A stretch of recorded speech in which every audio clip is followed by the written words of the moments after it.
திருவண்ணாமலை மாவட்டம் போளூர் அடுத்த சந்தவாசல் பகுதியில் வாட்டி வரும் வெயிலால் காய்கறிகள் செடியிலேயே கருகி காய்ந்து வருவது விவசாயிகளை கண்ணீர் வடிக்க வைக்கிறது.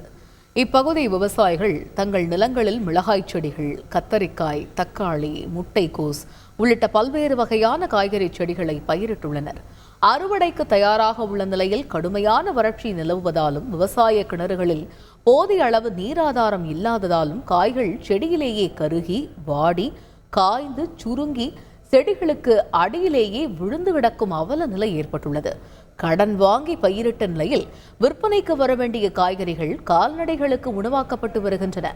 தோட்டக்கலையில் செடிகளில் இருந்த காய்கறிகள் விவசாயிகளுக்கு கிடைக்க வேண்டிய இந்த நேரத்தில் வருண பகவானின் வஞ்சனையால் வறண்டு போன வயல்வெளியில் செடிகள் பாழாகி வருகின்றன.